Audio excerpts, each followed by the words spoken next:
Oklahoma State hiring David Taylor is a controversial move. There's concerns, there's risks involved with it. But Oklahoma State might know something that we all don't.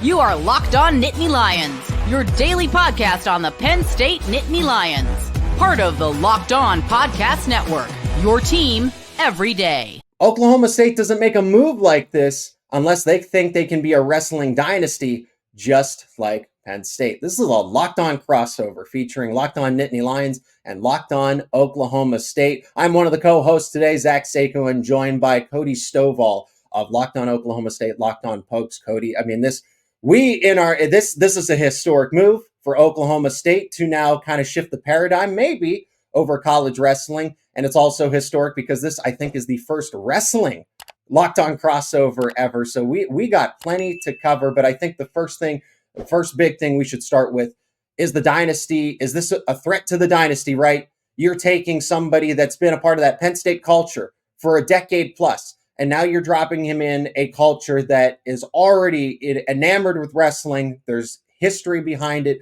but it's different. So what's the sense right now in Stillwater with this kind of move that David Taylor, an outsider, is coming in? I mean, how did it all come about? How do you feel about it? How does Poke Nation feel about it?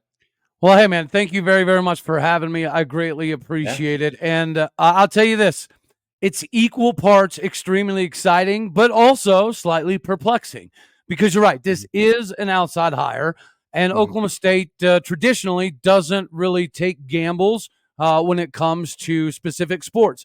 This is one of those sports that we don't really typically do a lot of gambling, and we'd seemingly thought we were pretty set up already, right, with John Smith and moving on.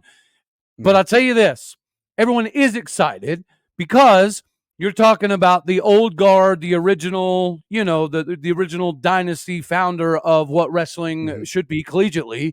And now you're talking about the new heavy hitter, which is Penn State. Ever since, 2011, Penn State's pretty much owned wrestling. And I'll tell you, as an Oklahoma State fan, even if you weren't ever really into wrestling, the fact that there was somebody else out there that was as good as we were has been very frustrating. And then over the years, the gap has just gotten bigger and bigger and bigger, right? From 2011 to like 2016-ish, it was Penn State finished first and we finished second every single year. And then, right, and then we got third, and then we got fourth, and then we got seventh.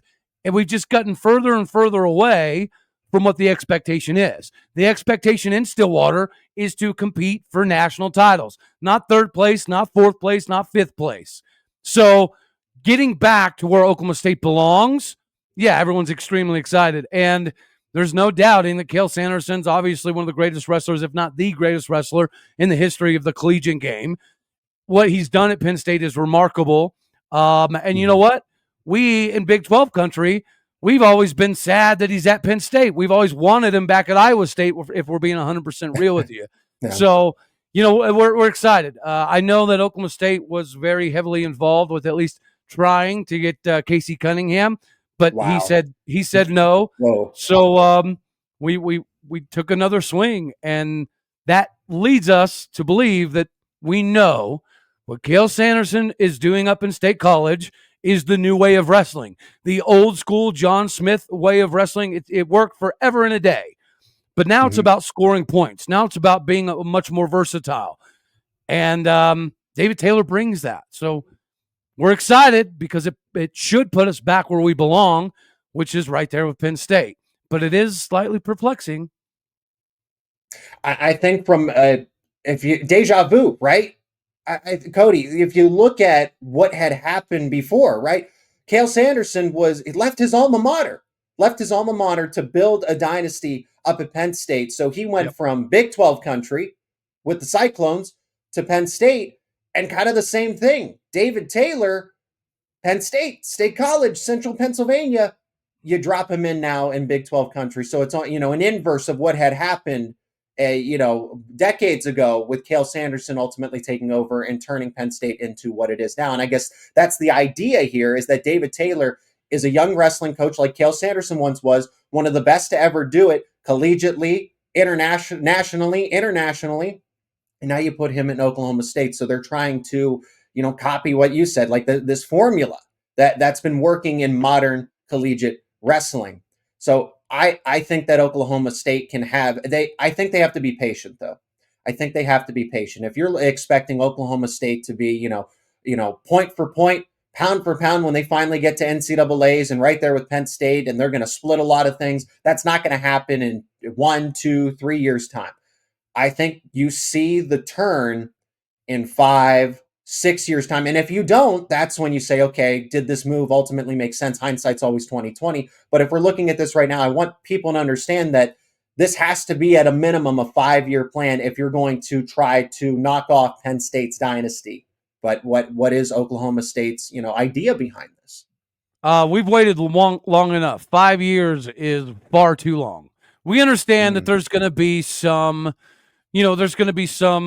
different directions, right? We're still not even sure what exactly the coaching staff is going to look like. Thus far, the individuals obviously are extremely excited. So are the young wrestlers across the country, which is going to do a lot for what we're trying to accomplish. But a couple of years, of course, we're not going to catch Penn State. But by year 3, I think we fully expect to be competing for a national title. I mean, realistically, we expect it every year. This finishing 7th and 8th stuff, it's been so internally maddening. So yeah, anything less than top 3, top 4 is not acceptable. And that's just it. You don't make a move like this unless you think you can. Again, they were going after Casey Cunningham, so the idea was, hey, if you can't beat them, join them in this case. But they're not merging. They're taking a piece of Penn State away and dropping it at Oklahoma State. Again, I like the move for collegiate wrestling. I don't like it for Penn State because you're taking somebody, yes, that was essentially just by having his presence in Central Pennsylvania was recruiting. Maybe he's obviously not actively recruiting with the coaching staff, going out and doing, visits and everything. He has the wrestling center, the athletic center, M2 formerly, right? And then was competing with the Nittany Lion Wrestling Club. And now you're taking that out of Penn State and you're putting that in Oklahoma State. So that's going to affect both programs from the sense of collegiate and what they do internationally, Olympically, right? We've seen how well the Nittany Lion Wrestling Club has done. I think the only representative from Oklahoma State was Dayton Fix at the Olympic trials there. Yeah, like I said, we're not performing at the level. Now, this did kind of catch people off guard. John Smith retiring even caught people off guard because after having, back-to-back worst seasons in Oklahoma State history, he did rebound this season. And at one point in time, I think we were 18-0 coming into, the last duel of the season. Things were going really well at one point in time. We had another, top 5 recruiting class, which is paramount for the success of Oklahoma State. So again, nobody really expected John to retire this year. We all assumed he would do one more year because, he showed glimpses of what Oklahoma State wrestling could be this previous season. Had a good class. It has a good class right now. And then, we've even had some guys continue to commit or verify that they're still coming to Oklahoma State even after John Smith left, which led us to believe that we already had our coach in place. So, yeah, I mean, this is it's a very, very surprising move, but it's like you said, it's big for college wrestling. I will say this, right? Historically, the Oklahoma State-Iowa match has kind of been one of the biggest ever in wrestling. This hire right here, I think, almost instantly shifts Oklahoma State-Penn State rivalry to a completely different level. And that's nothing against Dan Gable, right? He's a phenomenal dude, and I was awesome. But this changes the landscape of not only college wrestling, but definitely recruiting. Just as much as everybody in the country know it's an honor to be coached by Kale. David Taylor's one of the most popular wrestlers in the world for young cats. So recruiting is gonna it's gonna be fun, man. As you can see that again on the collegiate stage, the national stage, the international stage. I think that's a very, very good point, is that he is popular with younger wrestlers and would have no issues recruiting, the transfer portal just closed, but let's get back into that. So coming up after the break, we're going to discuss how David Taylor's plan for success will look like in Stillwater. That's coming up next. Today's crossover episode is brought to you by eBay Motors. Passion, drive, patience. It's what wins championships. It's also what keeps your ride or die alive. eBay Motors has everything you need to maintain your vehicle and level it up to its peak performance, from superchargers to roof racks to exhaust kits, LED headlights, and so much more. Whether you are into speed, power, or style, eBay Motors has got you covered. And with over 122 million parts for your number one ride or die, you'll always find exactly what you're looking for. And with eBay Guaranteed Fit, your part is guaranteed to fit your ride every time or your money back. Because with eBay Motors, you're burning rubber, not cash. With all the parts you need at the prices you want, it's easy to make your car into that MVP and bring home huge victories. Keep your ride or die alive at ebaymotors.com. That's ebaymotors.com. Eligible items only. Exclusions apply. eBay Guaranteed Fit is only available to U.S. customers. Today's episode is also brought to you by Monopoly Go. All right, game off. We got to talk more about Monopoly Go. And I know what you're saying. Flag on the play. You've already talked about that before, but there's just so much good stuff to tell you about in this game. In Monopoly Go, you can team up with your friends for time tournaments where you work together to build up each other's boards. The more you win together, the more awesome prizes you unlock. And there's so much to get. Unique stickers that you can trade with friends to complete albums for bigger prizes. Cool new playing pieces to travel the boards with, and hilarious emojis when you want to taunt your friends after you smash their buildings and heist their vaults. Plus, Monopoly Go feels new and exciting each and every day with constantly changing tournaments and challenges. A ton include their own unique mini games like digging for treasure. And there's always new timed events that help you win big, like massive multipliers for everything you win or rent frenzies. There's always something fun to discover in Monopoly Go. So get off the bench and go download it now for free on Google Play or the App Store. That's Monopoly Go. Game on. So David Taylor is going to have an embarrassment of riches to begin his time at Oklahoma State. This isn't a rebuild. This is a reload in a sense. I see the reports that he's going to, Oklahoma State's cleaning house. They're going to get every one of his coaches is going to be, David Taylor's choice. And then he's going to have the facilities, the resources. He got a very handsome salary. And I hear something about, the housing is going to be nice as well. So the setup for David Taylor, he's going to live comfortably and he's going to be able to coach comfortably as well. But the blueprint here, since the transfer portal did close, David Taylor can't exactly bring any Penn State or just anybody he's connected to wrestlers through the transfer portal, maybe Terrell Bearclaw. But again, Oklahoma State's lineup is loaded for next season. They are set up very well. They already had some incoming transfers. They're going to have a stacked lineup. And the idea is, okay, let's take what you can and compete with this. But ultimately, Cody, what do you see as far as the blueprint for him to work in Stillwater? I expect him to live up to his nickname, right? Because there's not going to be any shortage of talent in Stillwater, Oklahoma, already on the roster.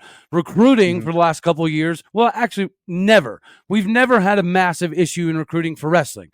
What we did have was the fact that we were becoming people's second or third choices, right? People wanted Penn State first. They wanted Iowa first. That's something new that we haven't had to deal with for a long time, because historically, Oklahoma State was usually everybody's first choice until Cale Sanderson got Penn State going. We really only had to compete with Iowa and then occasionally teams like Minnesota, Iowa State occasionally. But, Penn State's kind of changed the game for us. Yeah. The plan is just live up to the nickname.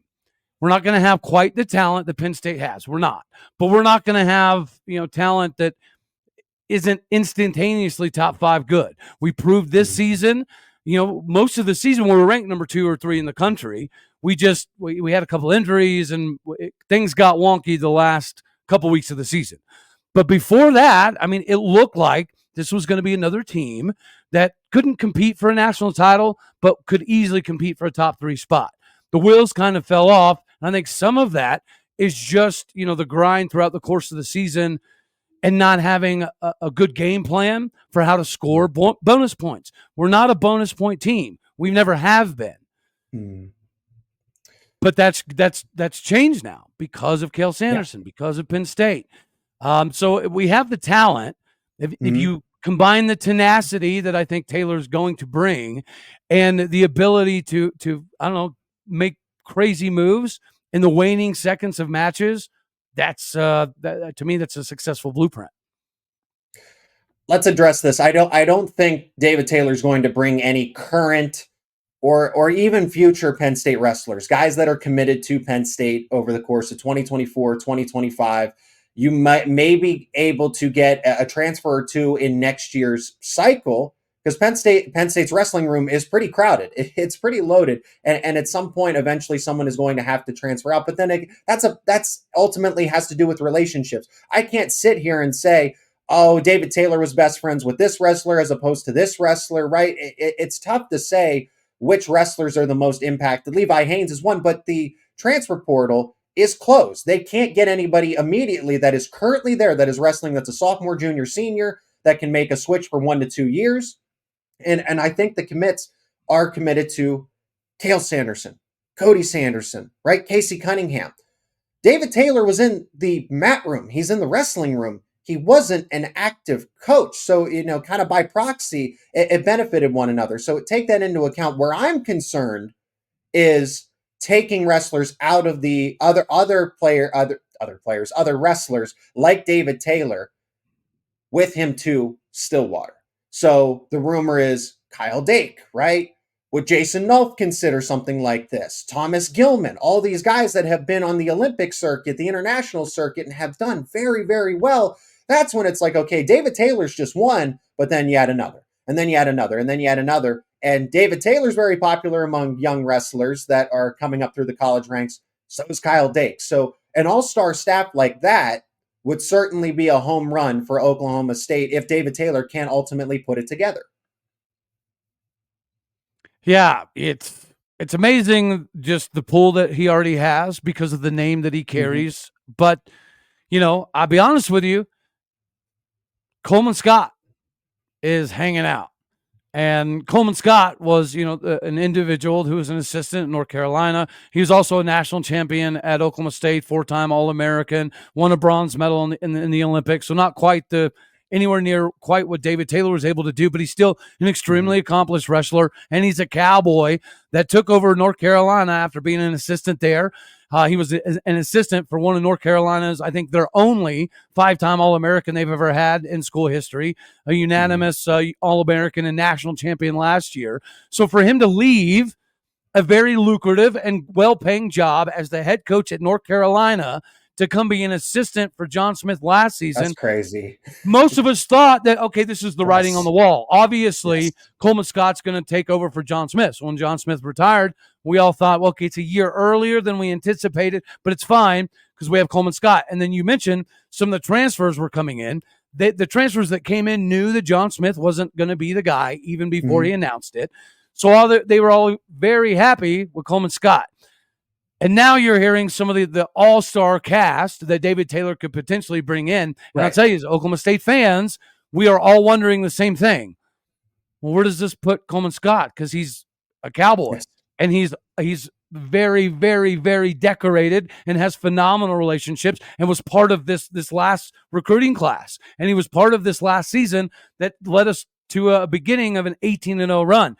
So regardless of who he can and cannot pick up, I think he would be remiss to not try to get Coleman Scott to stay and be a part of whatever he has cooking. Now, Coleman Scott may not be super pleased because I'm sure there's at least a small part of him that assumed the same thing that the other, millions of Cowboy fans thought, that this is going to be Coleman Scott's job.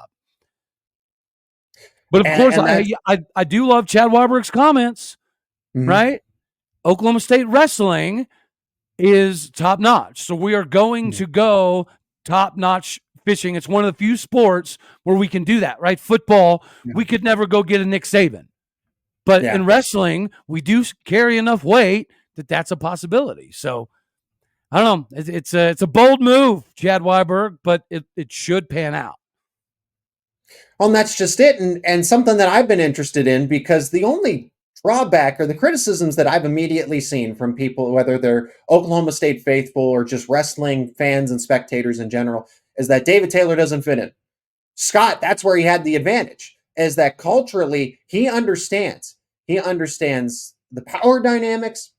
He understands the history of it. I'm not saying that David Taylor can't learn it, can't adapt, can't adjust, but Scott has all of that. And what if David Taylor never amounts to fitting in to Stillwater, if it seems to be this niche area that everyone's making it out to be with the criticisms? I mean, does Oklahoma State doesn't make this move if they don't believe in it, but why do they go away from someone who, eats, sleeps, breathes blood, sweat, and tears into the Oklahoma State program in Scott when they go with an outsider like David Taylor? What is it about David Taylor that says yes, he can fit in Oklahoma State culturally? Well, I think that's the difference between waiting 5 years and wanting to win immediately. If you want to wait 5 years, you just roll with Coleman Scott, right? He's gonna continue. Okay. He's going to continue recruiting successfully. Oklahoma State's never going to have an issue not getting top 5, top 10 classes in recruiting, right, for wrestling. Right. And, it's going to take a little bit of time, yada, yada, yada. So if you're cool with 5 years, then you already have your guy. To me, this clearly indicates we don't want to wait 5 years. This is the guy that we think can bring in the recruiting classes to help us win now and to get enough bonus points to help us win now. I think that's the biggest difference between waiting and not waiting. And I do know that the donors had a heavy hand in this. We have a couple donors that basically, said, hey, we're all happy with Coleman Scott. Everybody that's ever cheered orange and black, we all love Coleman. But we're willing to throw some money at you trying to hit a couple home runs. Swing for the fences. Why not? We are Oklahoma State. People will answer the phone. And that's what we did, and this is the result. After the break, we'll wrap it up on what's a historic crossover episode in the Locked On Podcast Network, since we are talking wrestling here. Realistic expectations, ultimately. Is the dynasty at Penn State finished? Is there going to be a split in power here? A split in championships? Does David Taylor even finish at Oklahoma State, finish his coaching career? Is he a lifer? We'll discuss that on the other side of this break. And another sponsor on today's episode is Yahoo Finance. When it comes to your financial future, you think you've done it all. You've saved, you've researched, you've invested all that you can. Now you need to take those investments to the next level by using what every financial great uses: Yahoo Finance. For more than 25 years, Yahoo Finance has been the brand behind every great investor. Whether you're a seasoned investor or you're looking for a little bit of extra guidance, Yahoo Finance gives you all the tools and data you need in one place. They are the #1 financial destination, producing a holistic look at the financial news cycle, including breaking news, original editorial perspectives, analyst ratings, independent research, customizable charts, and so much more. With a community of over 90 million, that's right, 90 million users each month, their real strength is helping you on your way to financial success. For comprehensive financial news and analysis, visit the brand behind every great investor, yahoofinance.com. The #1 financial destination, yahoofinance.com. Once again, that's yahoofinance.com. And in this final segment, let's address some of the questions, the ideas posed from the previous one. Cody, I look at this and I say, based on where David Taylor's been in State College, it sounded like he was 50-50 all the way through, and they had to renegotiate that he originally told them no, and then it like a tentative no, but, and then what if, and then what if, and then what if, and then they finally came to that agreement. So when I look at that, it leads me to believe that I don't think David Taylor's a lifer at Oklahoma State. I'm curious to see if this if this doesn't work out, he's gone in 5 years, right? I feel like Oklahoma State's not going to be reactionary again. They were proactive with this move. I think they would be proactive to let him go if, especially, they're not consistently in the top 3, because he is an outsider, right? But Cale Sanderson had time, and Penn State allowed him to work and work and work, and look what it's turned into. So maybe I'm wrong about 5 years, but I feel like, again, Oklahoma State is going to be proactive with whatever types of moves, especially if the results aren't there right away. But Cale Sanderson at some point is going to retire. What if David Taylor's interested and probably called upon to take over the Penn State program? So that's a 20, 30, right? Well, how long does Cale Sanderson want to do this? So I'm really projecting far out. But at the end of the day, I don't see David Taylor starting and finishing his coaching career in Stillwater. Yeah, I don't either. And that's obviously one of the biggest risks to this kind of move is whenever Cale Sanderson decides to hang it up. And you never know. Cale could at some point in time want to return home before he retires to Iowa State. I don't see that happening, obviously. I think if he was going to make that move, he'd have done it a while ago. But nonetheless, right, as a Penn State fan, there's always that possibility that if Cale Sanderson were to ever leave for anything, it would probably only be something Iowa State related, right? And it would be the same thing. Whenever Cale Sanderson decides he's done, wants to hang it up, that David Taylor is going to be the natural first choice for Penn State country. And I know some Penn State fans and some current Penn State wrestlers are not super pumped at the very moment, but 4, 5, 6 years from now, the animosity is going to die down, and David Taylor is going to continue to be one of the greatest Penn State wrestlers of all time, right? So I agree with you. The downside to this move over Coleman Scott is Coleman Scott would, much like John Smith, he would stay here for 35 years, all day, every day. This is a temporary move, most likely. But again, this is the pros and cons. We know that this has been weighed. It's been weighed that he's probably not a lifer in Stillwater. But again, to me, that's the emphasis on, well, we got to win now. We have to revitalize Oklahoma State wrestling because we are getting further and further away. The teams that were competing against Penn State for national titles, but losing for 4, 5, 6 years in a row, those teams are now getting 7th, 8th in the national champions. We can't do that. And it will be interesting what ultimately is the expectation here. Is it a national championship in 3 to 5 years? Is it being content if Penn State's still the number one team, still the dynasty? I think Penn State still is the standard. I don't think that Penn State. I think Penn State's going to win a national championship next year and the year after. 2026 is when that's when the things change, because the classes they have put together now for 2024, 2025, I think those stay intact. 2024, I mean, we know they're going to stay intact. And this lineup, I mean, this Penn State's lineups could be even better with the generational types of. I've talked about it on my show that they could be even better than what's been going on in 21, 22, 23. So if you like those teams, you're going to love the next couple of teams that are going to be there in Happy Valley. So that third year, and there is the transfer portal, and it's not like David Taylor has to fight for resources, right? NIL and everything. David Taylor isn't going to be competing against other extracurricular opponents outside of what's on the wrestling mat. So I think that's what he has going for them, is that there's dedication.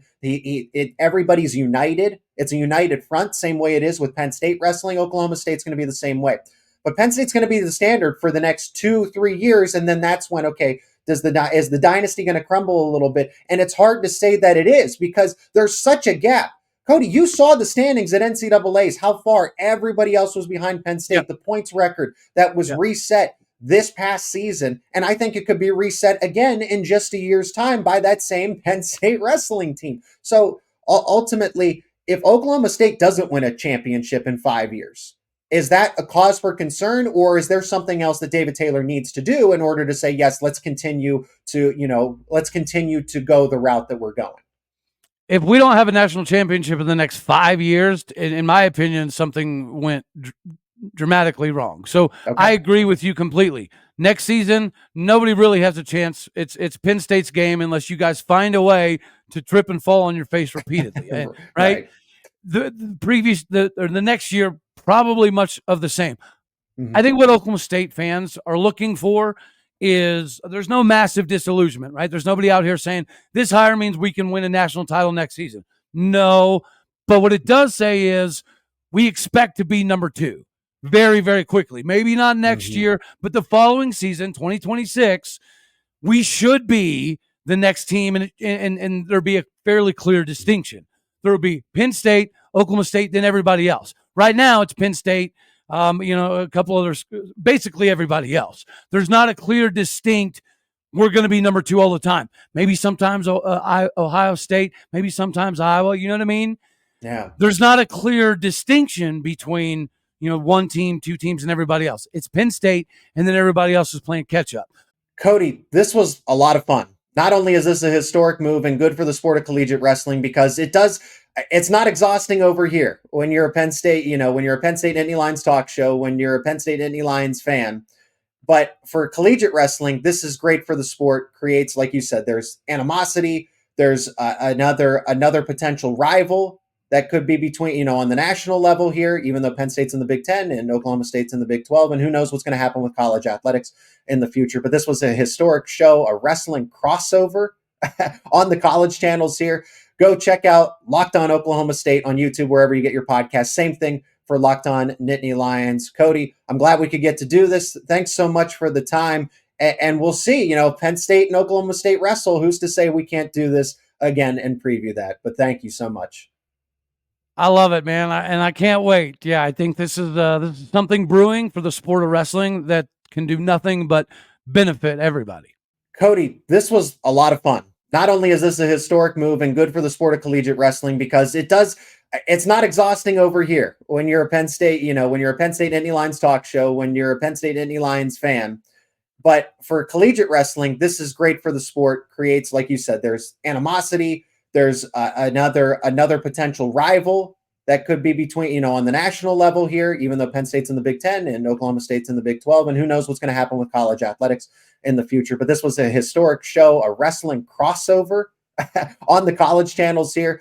Go check out Locked On Oklahoma State on YouTube, wherever you get your podcast. Same thing for Locked On Nittany Lions. Cody, I'm glad we could get to do this. Thanks so much for the time. And we'll see, Penn State and Oklahoma State wrestle. Who's to say we can't do this again and preview that? But thank you so much. I love it, man, and I can't wait. Yeah, I think this is something brewing for the sport of wrestling that can do nothing but benefit everybody.